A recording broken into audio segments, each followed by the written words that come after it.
Welcome to Matters Financial and Geopolitical from the Frontier. Thank you as always for stopping by. Let's start with some macro thoughts. Bitcoin set a new intraday high yesterday, flirted with $3,000 before backsliding.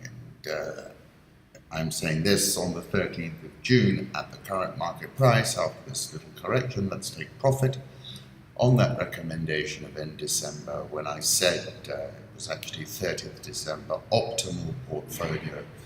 At this moment, looks like this. Long Bitcoin was the first trade, and the second was long Bitcoin, short gold on the spread.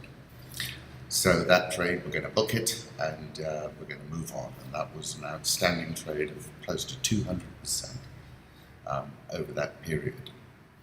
As I said previously, I'm very bearish on oil. I have a target of $32 a barrel for WTI. And on the 8th of May, but I've been writing about it for a while because I felt it was coming. 8th of May 2017, I put out this $32 a barrel target, and I said reserves have been depleted from Abuja to Riyadh, from Luanda to Caracas, and in all the oil-producing capitals in the world. And I said so many capitals are fiddling while sitting on the tinderbox and playing with matches. Crude oil latest price is $46.40. My target is 32. And an interesting piece in the FT, Nick Butler, writing about the real risks of the falling oil price. In any discussion of the oil market, it is all too easy to ignore the real-world consequences of the price fall that has occurred over the last 3 years.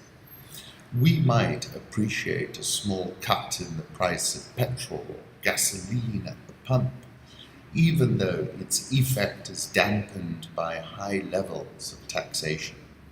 But we do not give much thought to the impact of price changes on the supplying countries.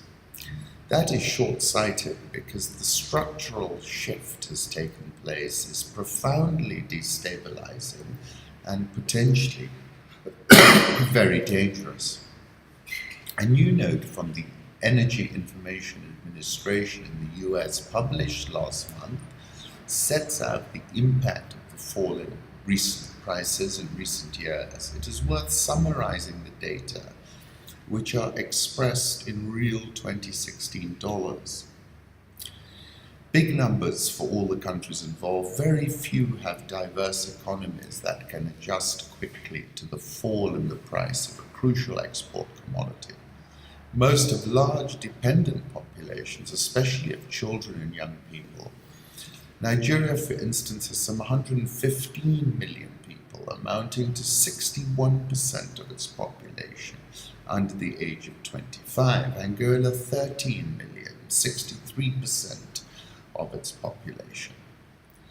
Of course, the absence of properly diversified economies or of sensible measures of population control is the fault of the governments concerned. Many are corrupt, and most simply lack the experience and competence to manage their national economies. The price fall has reduced the revenue of the OPEC states by some $750 million from the 2012 level. That seems correct. A fall of over 60%. None have fully adapted to that loss of income. The pain will be profoundly destabilizing. At least 5 OPEC states are at risk of very serious political and economic destabilization, including major economies such as Venezuela and Nigeria. Civil unrest is already evident in Libya and latent in Algeria. Across the whole of the cartel, there is a substantial and growing group of restless, unemployed youths aged between 15 and 30. Many of the OPEC states, including Nigeria and Venezuela, already have their own political or tribal conflicts. To all this can be added the simmering disputes between the strands of the Islamic religion, and most of the OPEC member states are Islamic. In reality, the structural fall in the oil price is the most destabilizing economic event to have hit the world since the financial crash of 2008. In this case, the impact is being felt in slow motion, but it is building and feeding on existing conflicts and tensions. And that's why I wrote not too long ago, August 2015, when I said the end is nigh for crude oil producers from Caracas to Luanda, from Riyadh to Abuja. Exactly the reasons that I put in various articles over that period.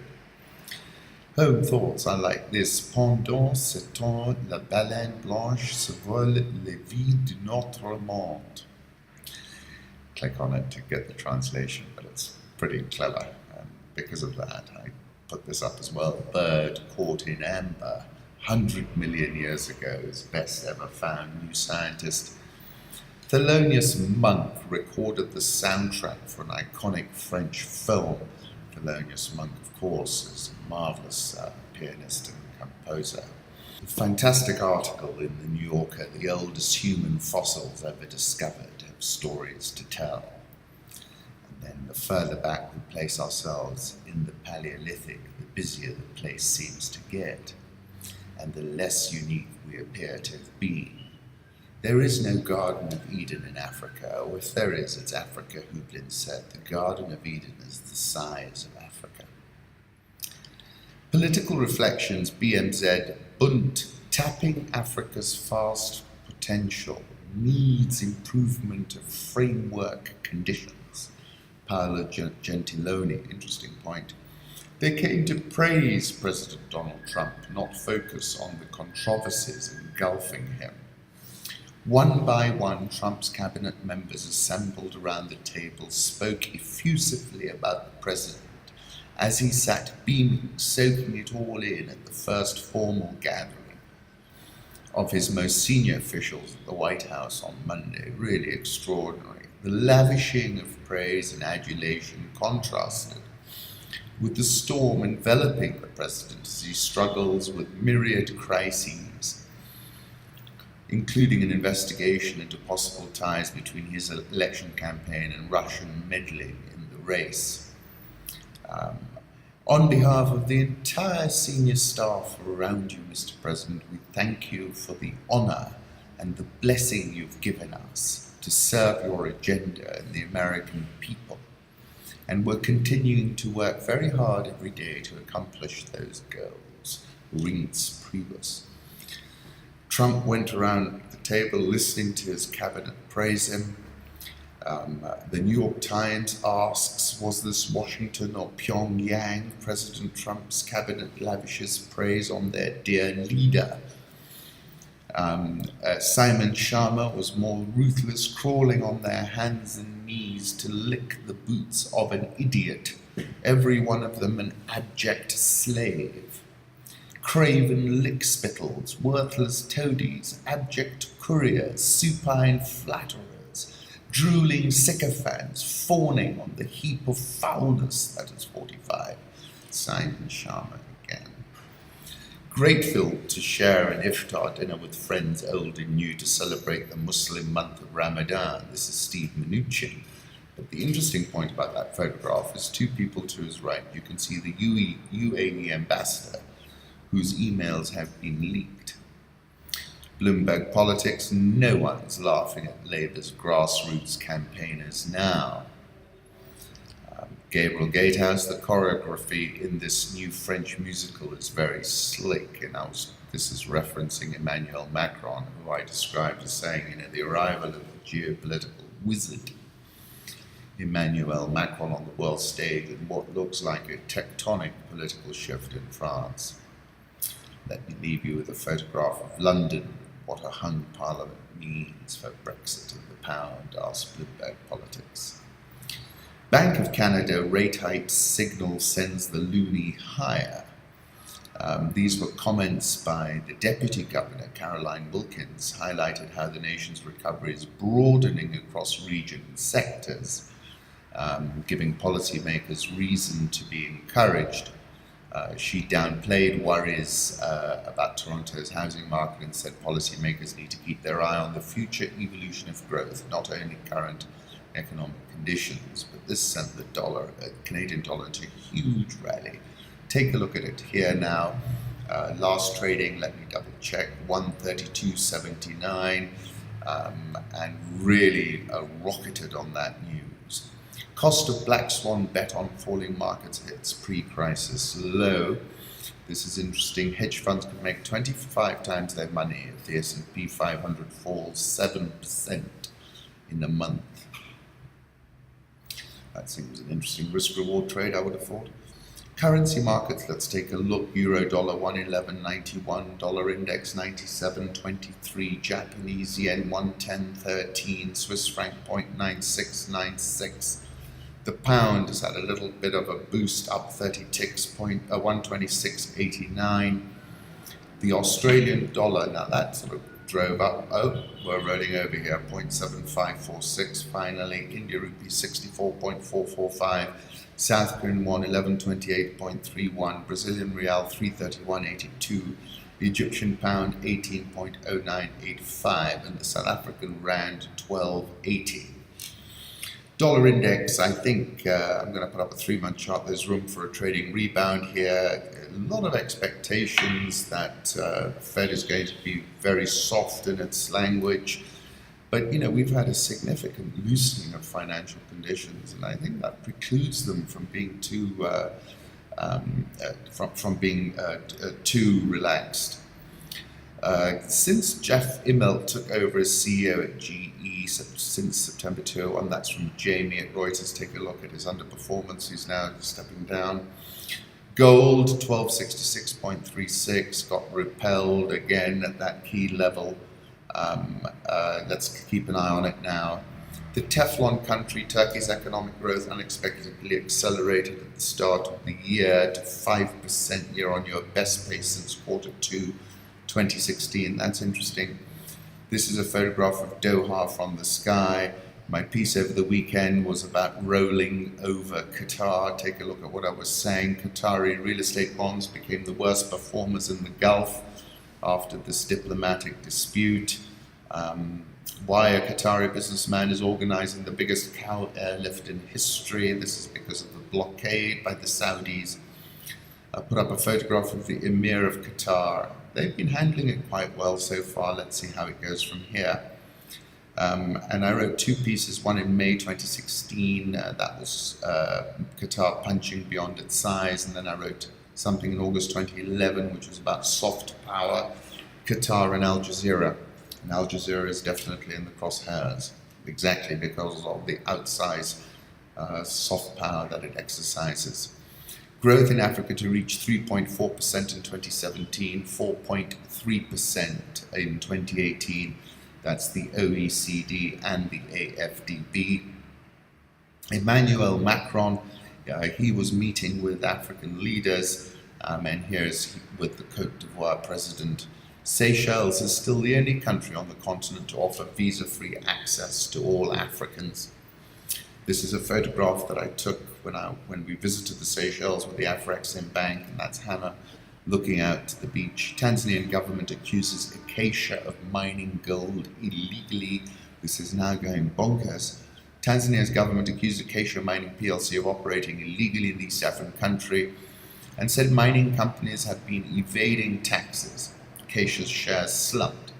An audit ordered by President Magufuli in March found that Acacia had been conducting business in Tanzania contrary to the law.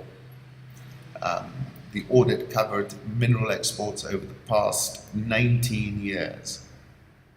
We should summon them and demand that they pay us back our money, Magufuli said after receiving the committee's report. If they accept that they stole from us and seek forgiveness in front of God and the angels and all Tanzanians and enter into negotiations, we are ready to do business. Acacia shares dropped as much as 15% and were 10% lower. We have always conducted our business to the highest standards and operated in full compliance with Tanzanian law. Acacia said, we have declared everything of commercial value we have produced since we started operating in Tanzania, and have paid all appropriate royalties and taxes on all of the payable minerals that we produce. These people are ruthless and visibly agitated, Magufuli said in a live broadcast. They have taken all this gold and other minerals, but revenues, taxes, they didn't pay. The President said he agreed with all 20 recommendations. The report proposals include maintaining the mineral export ban until all back taxes are paid, having companies receive their revenue in Tanzanian bank accounts, and renegotiating mining agreements to allow the state to buy shares in the companies. The report also recommended that any arbitration that's to be handled by Tanzanian courts and the government rectify mining and tax laws to make the industry more beneficial to the nation. Companies have mined diamonds, for example, in Tanzania since 1949. The government's stake in those companies has fallen to 35% from 50%. But the state has yet to receive any dividends, Magufuli said. This is inhuman. It's a big sin. What curse have we been burdened with, he said. Big problems over there. A lot of people who are in that industry feel it's a shakedown. Sunday Times South Africa, knocking on Saxon Mall's door. Gupta's entertained a stream of top politicians. South African all shares up 1.8% year to date. This is a 3-month closing low, in point of fact. Dollar versus Rand, well, it's no man's land here. I'm expecting a sell-off at some point. The Egyptian pound, 18.09, that's reached an equilibrium price. Nigerian all share in a bull market, that's up 23.67% year to date. Ghana Stock Exchange Composite Index up 13.24% year to date. Centum has just reported full year earnings. Trading sales up 15.491% at 9.4 billion. Trading profit up 76.319%. Then looking at it, profit before tax down 17.746%, profit after tax down 16.46%, basic earnings per share 10 shillings and 93 cents a share, down 6.979%. Price earnings ratio is 3.65, very cheap. Net asset value, according to them, is 67 shillings and 34 cents. That's up 13.981%. Dividend increase 20%. Completed an exit of 26.43% of Qual, realizing 1.1 billion shillings. Now, they are saying 14% growth in the book value of shareholder funds versus the stock market, which was down 22% over the same time. Adjusted for the gains on disposal, because they made a lot of money the previous full year when they sold out a big stake in Two Rivers to Old Mutual, and that's why I always think they're very sharp, actually. They do de-risk Old Mutual at Two Rivers. Everyone keeps banging on about it, but they de-risked it. It's a free carry for them, and very sharp. Beverage business up 37%. Financial services was down. Cidian lost 162 million. A year through March. Look, these are strong earnings. It's a cheap share, in my opinion, and they're very nimble and clever, risk-adjusted, at up-risking and then down-risking. They've done it severally and very efficiently. Tea prices hit a 3-month high at the latest Mombasa weekly auction. Nairobi all shares up 12.81% year to date. Kengen is up 42.24% year to date. Standard Group best performing share at the Nairobi Securities Exchange up 106.06%. Unfortunately, 15 people are missing after a 7-story building collapsed in Nairobi's Embakasi area. This is another problem that, the building rules are very lax here. Once again, thank you kindly for stopping by.